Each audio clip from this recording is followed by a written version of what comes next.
এখানে এসে ভিডিওর মধ্যে যদি ভয়েস দেই, ভয়েসের সাথে সাথে সুন্দর প্রাকৃতিক একটা আওয়াজ হয়, পাখিরা অনেক সুন্দর ডাকে, আমার কাছে অনেক ভালো লাগে। তাই আমি ঘরে রাইখা বাহিরে চলে আসি, যাতে করে একটু প্রাকৃতিক একটু সুন্দর পাখির আওয়াজ শোনা যায়। আপনারা সবাই কেমন আছেন? আশা করছি অবশ্যই ভালো আছেন।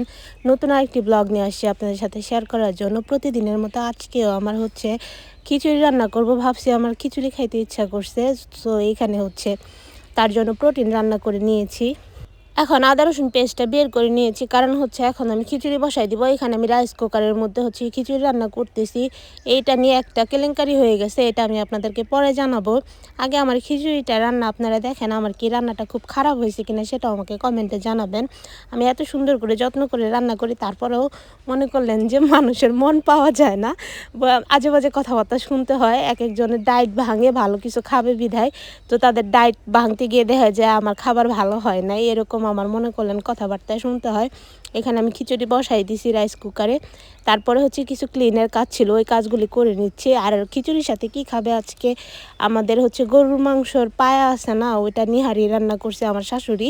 তো বলছে যে খিচুড়ির সাথে নিহারি ভালো লাগে। ওকে, ঠিক আছে, যে ভাবা সেই কাজ। চিনি গুঁড়া পোলার চাল দিয়ে আমি সুন্দর করে রাইস কুকারে বসাই দিছি, যাতে করে তাড়াতাড়ি হয়ে যায় দুপুরের বেলা, যেহেতু সবাই খাবে। সরি, রোজার দিন, মিথ্যা কথা, সন্ধ্যাবেলা সবাই যেহেতু খাবে, সেই জন্য আমি এই রান্নাগুলি কেউ কেউ অযত্ন করে রান্না করে। আমি যে রান্না করি, আমার রান্নাগুলির ভিডিও আপনাদের কাছে সারি, আপনারা দেখে জানাবেন কোন জিনিসটা অযত্নের রান্না হয়। অযত্নের রান্না কি খাইতে মজা লাগে? আবার দেখি যে থাকে অন্য সব কিছু শেষ হয়ে যায়। তারপর কষ্ট করে গুছায় গাছায় রান্না করি, তারপরও মনে করলেন যে মানুষের কথার কোনো শেষ নাই। এখানে হচ্ছে আমি রাইস কুকারের যাতে আর কিছুক্ষণ সময় লাগবে এটা ফুটতে, এখানে একটা ভুল মিস্টেক হয়েছিল যে মুগ ডালটা ফুটে নাই। আগে থেকে যদি একটু বেশি করে ভিজায় রাখতাম, ভিজায় রাখছি আমি 20 মিনিট, তারপরও যদি আরেকটু ভিজায় রাখতাম বা আগে থেকে সিদ্ধ করে নিতাম, তাহলে মুগ ডালটা সিদ্ধ হইতো একটু ভালো। কিন্তু সব মশলাই তো দিছি, খাইতে তো বাসনা অনেক সুন্দর হয়েছে, খাইতেও তো ভালোই লাগছে। তারপরে এখানে আমি একটু ক্লিন করে নিলাম কিচেন রুমটাকে। আমার আবার একটু চুলকানি আছে, নোংরা জিনিস আমার পছন্দ না, আমি সব কিছুই গুছায় গাছায় রাখতে পছন্দ করি। এখানে দেখাই দিলাম আপনাদের নেহারি কীভাবে রান্না হচ্ছে। সকালে বসাইছে, এখন অলরেডি দুপুর হয়ে গেছে, তারপরও নেহারি রান্না হয় না। এখানে আমি খিচুড়িটা দেখেন তো, খিচুড়িটার কালার কি সুন্দর আসছে, দেখতেও কত লোভনীয় লাগতেছে। কার না খেতে ইচ্ছে করবে? আপনাদের কি খেতে ইচ্ছে করবেন এরকম খিচুড়ি দেখলে?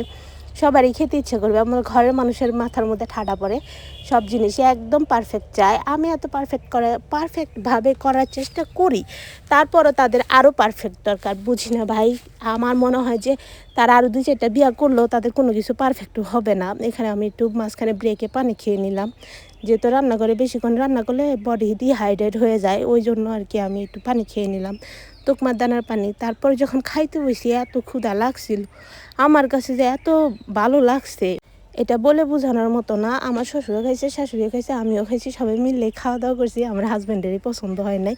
তারপরে আমার শ্বশুর কিছু পুঁটি মাছ নিয়ে আসছিলো, ওই পুঁটি মাছগুলি আমার শাশুড়ি কাইটা বেছে নিল। তারপরে আমাদের বাড়ির ভিতরে ঢোকার পরে আমার শাশুড়ি ঝাড়ু টাড়ু দেওয়ার সময় দেখলো যে কতগুলি মিষ্টি আলুর গাছের মাটি ফাইটা রয়েছে। বলতেছে, মনিকা, মিষ্টি আলুর গাছের তো মাটি ফাইটা রয়েছে। তা আমি বললাম যে বালতিটা নিয়ে আসে আর খুন্তিটা নিয়ে আসে, আপনি উঠান। উঠাইতে ব্যাগ নিয়ে উঠাইছে। আবার এখানে গত্তা করতে করতে পাইপের লাইনও খুঁজে পাওয়া গেছে। বড় বড় মিষ্টি আলু মাটির নিচে থেকে উঠাইছে, এক বালতি মিষ্টি আলু উঠাইছে, কমসে কম 5 কেজি হইব। তারপরে হ্যাঁ, তো মনে করলেন যে এই মিষ্টি আলুটা উঠাইতে গিয়া খুব তোড়জাফ করছে, খুব কষ্ট করছে। কয় যে আরে বাইরেইতে গেছো, যেমন বাচ্চা উঠাইতেছে, এখন উড়স না কি লেগে, তাড়াতাড়ি বেরিয়ে যা, ব্যাগই তো বেরিয়ে গেছে, আবার ডং করতেছসকে, এটি কইতেছিল আমার শাশুড়ি। তারপর সন্ধ্যাবেলা একটু মুড়ি খেয়ে নিলাম। এখন হচ্ছে রোজার দিন, তো মুড়ি না খেলেও তো চলে না। তারপরে চলে আসছিলাম তারপরের দিন হচ্ছে হলুদ দেখার জন্য। গত ভিডিওতে আপনাদের দেখাইছিলাম যে হলুদগুলি নিয়ে আসছে, এই যে হলুদগুলি সিদ্ধ করে সুন্দর করে হলুদ ফাঁকি করবে। তারপরে এই পাশে আসার পরে দেখলাম কতগুলি শাক আমার শাশুড়িকে বললাম, মা ওই পাশে অনেক সুন্দর শাক হয়েছে ভুট্টা খেতে। পরে আমার শাশুড়ি আর আমার উকিল মাই দুজনে একসাথে চলে গেছে, একটু গল্প গুজব করলো, একটু বিস্তারিত বাড়ির আরও মানুষের আলাপ আলোচনা করে তারপর সুন্দর করে তারা শাক উঠাইতেছিল। আমি তো শাক উঠাইতে পারবো না, আমি পাও ছড়াই দিয়ে বইছি, একটু আরাম করতেছিলাম। দেখেন আমার পাও কিনে কি মোটা মোটা দেখা যায়, আসলে আমার কিন্তু চিকন চিকন পাও, আমার পায়ে পানি এসে তো তাই এবার দেখা যায় আমার পাও ফুললে গেছে গা। এখানে অনেক সুন্দর ঘাস ফুল, এই ফুলগুলির আমি নাম জানি না, গাছ ফুল দেখলাম আমি, তাইতে একটু ভিডিও করে নিলাম আপনাকে দেখানোর লেগা। তারপরে আবার আমি মনে করলেন বিকালবেলা আমার তেলের পিঠা খাইতে মন চাইছে, নারকেল দিয়ে সুন্দর করে তেলের পিঠা বানাইতে গেছি। আসলে আমি একটা অকর্মার ডেকে আমি কোনো কামই ঠিক মতো পারি না। আজকের ব্লগটা এতটুকুই। যদি আশা করি আমার ভিডিওটা ভালো লাগবে আপনাদের। যদি ভালো লেগে থাকে অবশ্যই লাইক কমেন্ট করে পাশেই থাকবেন, আমার চ্যানেলটি সাবস্ক্রাইব করে দিবেন। নেক্সট ব্লগে আপনাদের সাথে দেখা হবে নতুন কোনো ভিডিওর সাথে। তেলের পিঠা একটুও হয় নাই, দেখতেও ভালো না, কিন্তু খাইতে মজাই লাগছে। চিনি দিয়ে নারকেল দিয়ে বানাইছে, এটা কি আলানের জিনিস ভাই। আমি